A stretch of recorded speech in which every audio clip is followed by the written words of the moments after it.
welcome to Newsclick. We are honored to have with us today Louis Pouzin, who is an expert on computer communications and networks and is internationally recognized as one of the pioneers of the internet, having created the first packet communication system known as CYCLADES. He's received numerous awards and distinctions, including the French Legion of Honor, and is currently project director with EUROLINC, an association promoting the use of native languages over the internet. Hello, Mr. Pouzin, and welcome, and thank you for being with us today. My first question, of course, goes back to some work you did many years ago. What was your motivation for developing CYCLADES? Well, the first motivation is I like computing. And when I was initially working for a French company in Paris, which was partially bought by the American, I discovered that I didn't speak English and I didn't know programming at the time, even though I had 50 engineers working for me, but I didn't know programming because it was not, let's say, appropriate for a chief to work to do programming. So I decided I had to change that, and I asked for a leave of absence to go to MIT, work on one of the first time sharing system, a big one, CTSS, where I learned programming and English. And when I was back to France, I was already well known, especially in university circles. Usually in France, you know, there is a certain distance between universities and industry. So I had been in industry first, and then since I had been at MIT, I could have a reasonably good understanding with the universities. So I started to give lectures about time sharing and so on. And that lasted for a few years. Then I developed a system for the French meteorology, and then the French government decided that they wanted to have some independence or some autonomy in having computers. So they created a company which was supposed to build French computers, and they looked at what was going on in the world. They found out that there was something called ARPANET in the US, which was just starting to develop. It was in 1969 or so. So they started a study group to find out what should be done in France to keep up with that. And in '71, they decided that they would build something like ARPANET. So they called me whether I would take the direction for that network. And I say, okay. So that's the way it went. And there was no particular requirement. It should be something like ARPANET, supposedly to be used by the French administration, but also as a prototype for the French computer company, so that they could make a product out of that. Now, what exactly happened to that system, though? I mean, how come it never actually grew out of France? What happened is that the government had created an agency, a special agency, which reported directly to the Prime Minister in order to foster the use of computers in France, but also which was started a strategy of building a European group with Philips, with Plessey in UK, Siemens in Germany, and Olivetti in Italy. And within that group there was Siemens, which was the major competitor of another French group, which was not part of the consortium created by the agency. So this group was the Compagnie Générale of Electricity. They were also in telephony, so they did not like this consortium. And then the French president, Pompidou, died, and no one was elected. And since the Compagnie Générale d'Electricité had financed his election, they needed a reward. And the reward was to stop all activities around networking, and that included our project. I see. It was a sort of a consequential decision.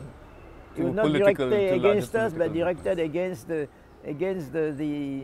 fact that Siemens was part of the consortium. How interesting. Now, moving on a few decades, I suppose, to the problems we see with today's internet environment. I mean, there's a common view amongst the public that the internet is a great tool of democratization and of participation. Do you agree with this view or disagree, and why would you say so? I think the term democratization has a lot of interpretation.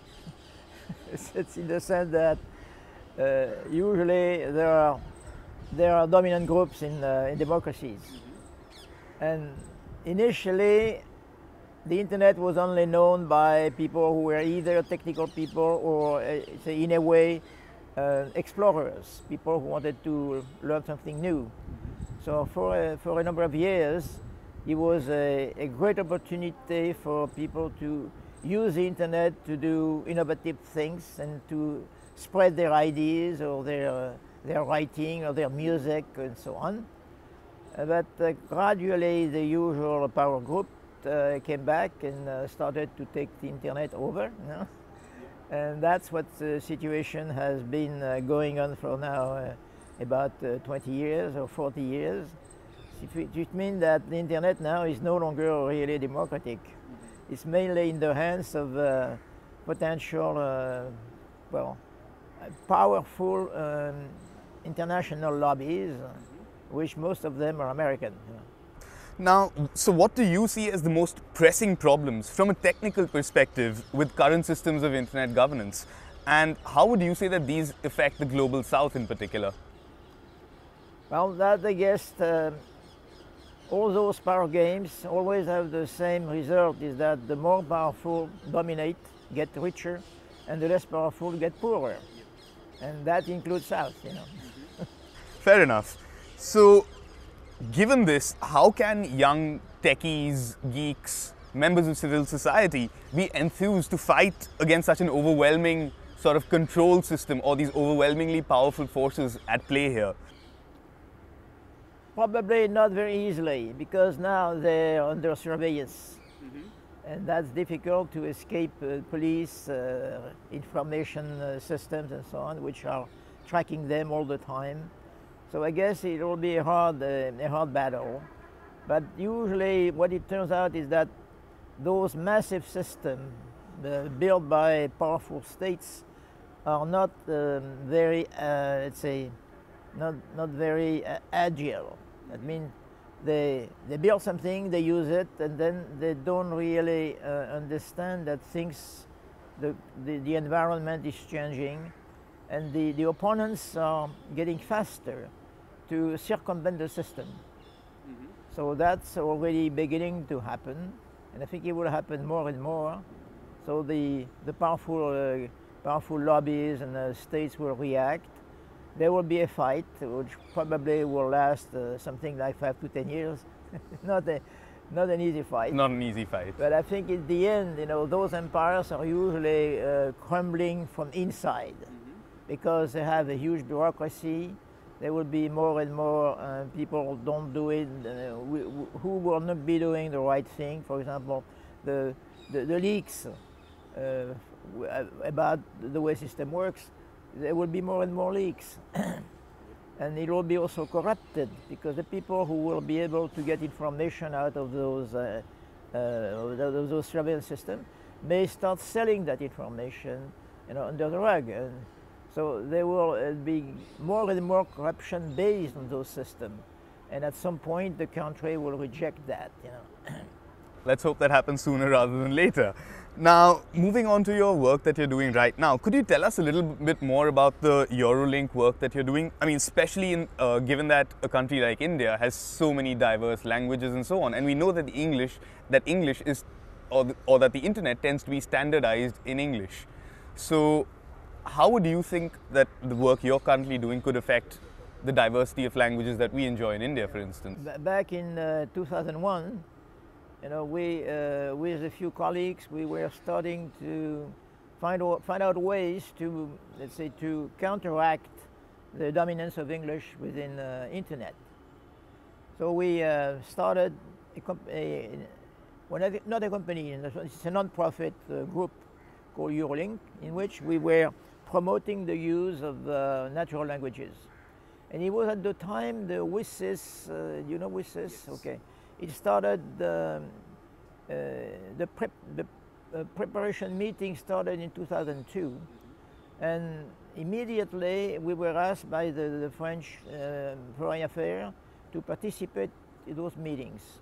So we met everybody from every country, but they were mostly diplomats, knowing very smart people, but not knowing anything about the internet. So we started discussing with them and finding ways to make them interested. And diversity of languages was obviously a point they could understand very well.